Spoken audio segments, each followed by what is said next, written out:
கர்த்தருடைய பரிசுத்த நாமத்திற்கு மகிமை உண்டாவதாக. பிரசங்கி 8ஆம் அதிகாரம் 5வது வசனம். கற்பனை கை கொள்ளுகிறவன் ஒரு தீங்கையும் அறியான். ஆம் தேவ பிள்ளைகளே, கற்பனை என்பது உலகத்தில் மனிதன் நினைக்கிறதல்ல.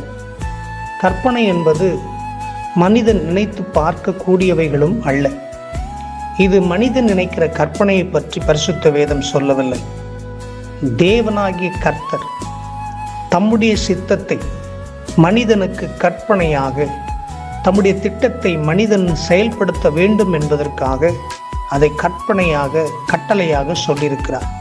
இன்றைக்கு மனிதர்கள் அநேக காரியங்களில் தீங்கை அனுபவித்துக் கொண்டிருக்கிறார்கள். ஏதோ ஒரு விஷயத்தில், ஏதோ ஒரு காரியத்தில் அவ்வப்போது மனிதர்களாகிய நாம் பல தீங்குகளை அனுபவித்துக் கொண்டிருக்கிறோம்.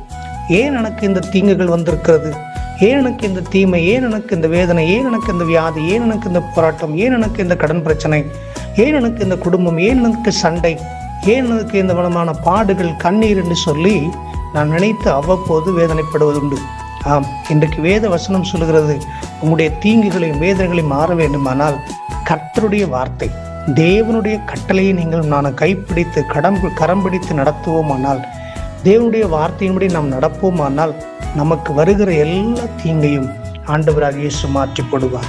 ஆம் தேவ பிள்ளைகளை, இந்த சத்தத்தை கேட்டுக்கொண்டிருக்கிற வேளையிலே இயேசுவின் வார்த்தையை கேளுங்கள். இயேசு சொல்லுகிறபடி நடந்து கொள்ளுவோம். ஆண்டவர் இந்த உலகத்தில் வருகிற எல்லா தீங்கிலிருந்து நம்மை விடுவித்து, நம்மை ஆசீர்வதித்து, கனப்படுத்தி, பலப்படுத்தி உயர்த்துவாராக. மகிழ்ச்சியினால் நிரப்புவாராக. God bless you. ஆமென்.